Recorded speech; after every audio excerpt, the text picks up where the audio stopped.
In that year, which was 1912, the streets of London were clad in the indistinct drizzle of a morning fog just beginning to take shape. London was alive, with the thump of horse carts and with the faint blow of factory whistles coming far away. A very young boy of the name of Edward Williams lies in bed now, the meager light, which filtered slowly through the crumbled window in his family's small, haphazard place of abode. Edward was the youngest of 4 children. His mother, Margaret, had been a widow since his father, a factory worker, had been taken away by an accident. The family barely managed to survive on their meager income. Margaret was a seamstress, and she worked hard every day, but there was never enough money, and survival was a day-to-day fight. Edward, who was just 16 years old, was already working long hours in the same factory where his father had worked years ago. However, between his dirty reality and monotonous life, Edward held a mystery for himself, an endless dream of becoming a great artist. Edward retreated to a small attic above their home every evening after returning from the factory. In the midst of cobwebs and dust, he had set up a small studio with some discarded canvases and leftover paints scrounged from the neighborhood trash. He was inspired by the bustling streets of London, the vibrant characters he saw around him, and the stories he seemed to hear in the eyes of those tired men. One day, Edward's teacher from the primary school comes to visit their house. That man was no other than Henry Lawrence, always kind and wanting to nurture something special in himself. He appreciated Edward's sharp curiosity. Pointing to an unfinished sketch sitting on the table, that of a blooming flower vendor, he would say, for Edward had put it together one day. "Who drew this?" Mr. Lawrence asked, gleaming with surprise. Edward hesitated, then admitted, "I did, sir. It's just something I do for fun." "This is not just fun, Edward. This is talent. Raw talent," Mr. Lawrence said, his voice firm yet encouraging. "Have you ever thought of pursuing art?" Edward laughed bitterly. "Art doesn't feed a family, sir. My hands are meant for machines, not brushes." But Mr. Lawrence was no one to so easily give up on his expectations. There was something in Edward's sketches, a depth that was rarely in someone his age, filled with emotion. Week after week, he brought Edward books on art and the famous painters who were J.M.W. Turner and John Constable. He charged Edward to study their techniques, insisting that talent was a gift that should never be wasted. One fateful evening, as Edward sketched by the dim light of a kerosene lamp, Mr. Lawrence came with unexpected news. "There's an art competition at the Royal Academy," he said. "They're accepting submissions from amateur artists. I think you should enter." Edward gazed at him in disbelief. "The Royal Academy? That's for real artists, not someone like me." "Every great artist started somewhere, Edward. Why not here?"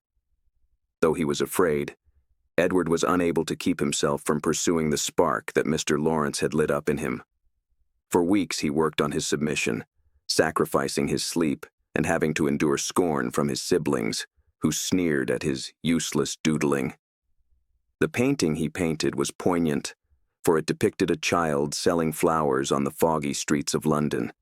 He drew from his own experiences and from the pains he'd seen daily.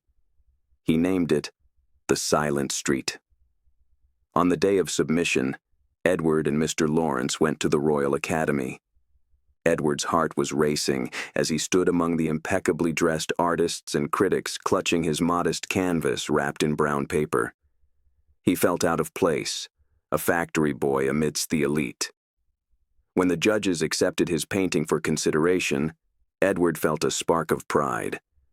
However, he knew that this was only the beginning of a long and uncertain journey.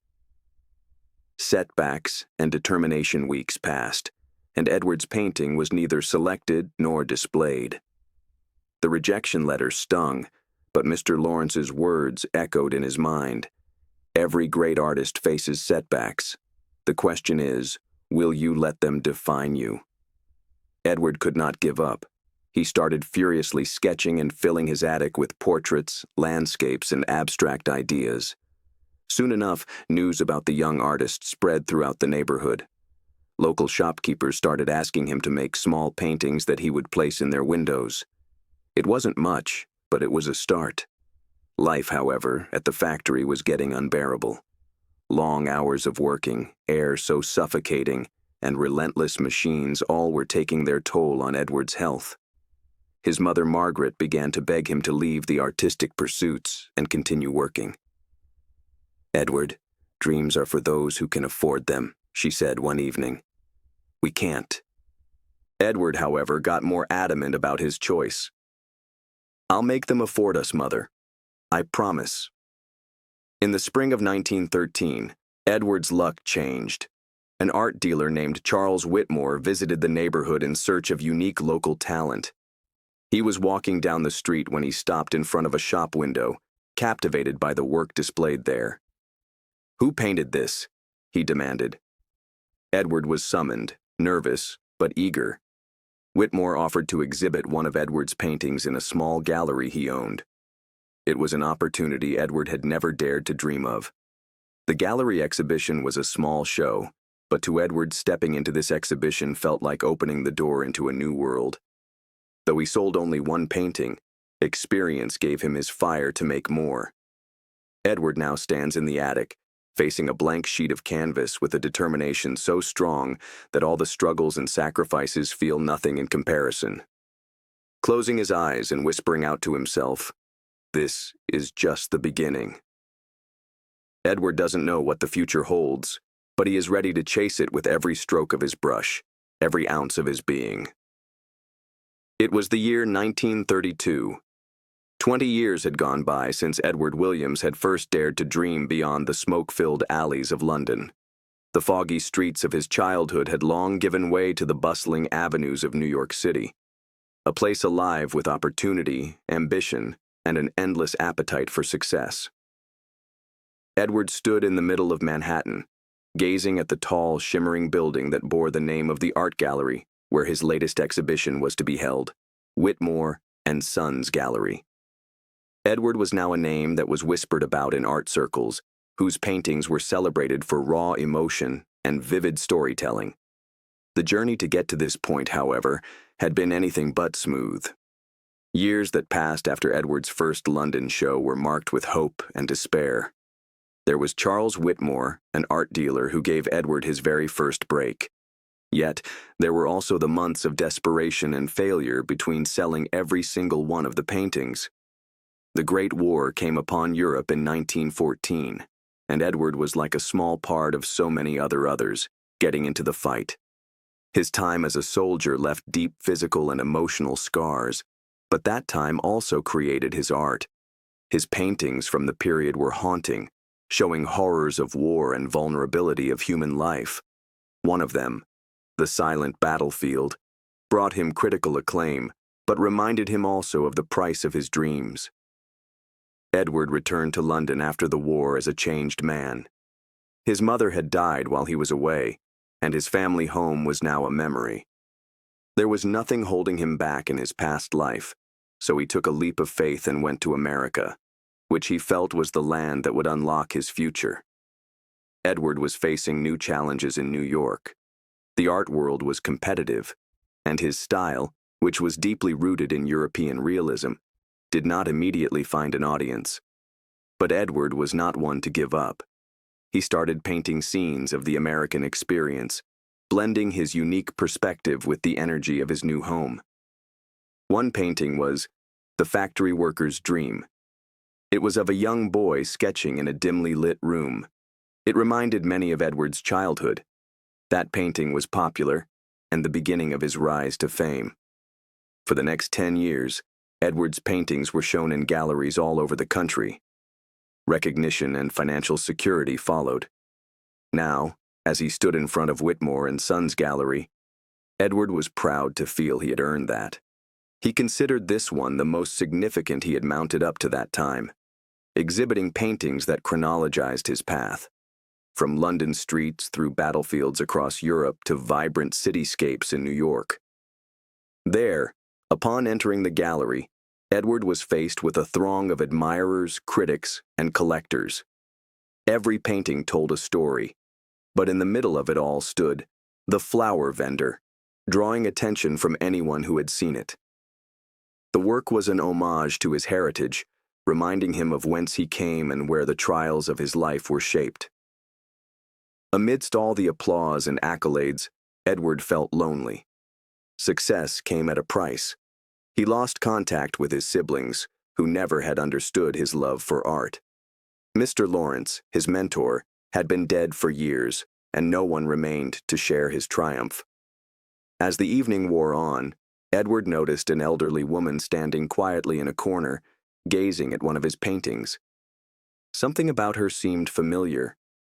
Curious, Edward approached her. "Do you like the painting?" he asked softly. The woman turned to him, her eyes welling with tears. "It's beautiful. It reminds me of home, of London." Edward's heart skipped a beat. "You're from London?" She nodded. "Yes, I grew up there. And you? You're Edward Williams, aren't you?" Edward blinked. "Yes, I am. Have we met before?" The woman smiled. "I'm Rose, your sister." Edward's world tilted. He hadn't seen Rose in over 20 years. She had been just a young girl when he left London, and now she stood before him, a woman with silver hair and kind eyes. They spent hours catching up, telling stories of their lives and choices that had brought them to this place. Rose admitted that she always followed Edward's career from afar, finding comfort in his paintings. "You have done something incredible, Edward," she said with pride. "You have proved to the world that dreams are worth the chase." In the following days, Edward started working on a new piece of art. This one would prove to be the closest expression of personal reflection for him to date. He named it The Reunion, showing two siblings reminiscing for the moment of bonding in a room amidst change, a small dirt attic. The painting was the culmination of Edward's journey, celebration of victories, a tribute to efforts, and reminding him of the things that bound him to his old life. He painted until his final days, and left behind a legacy that inspired many others to pursue their dreams, no matter the odds. His story is a beacon of hope, proof that with determination, talent, and a little luck, even the most improbable dreams can come true. As Edward's paintings hang in galleries and museums around the world, one quote is often associated with his name: "Dreams have no walls between them and the world of reality. They're the bridges between ourselves." And so did Edward Williams from the foggy streets of London turn into hope, resilience, and the energy to chase that dream.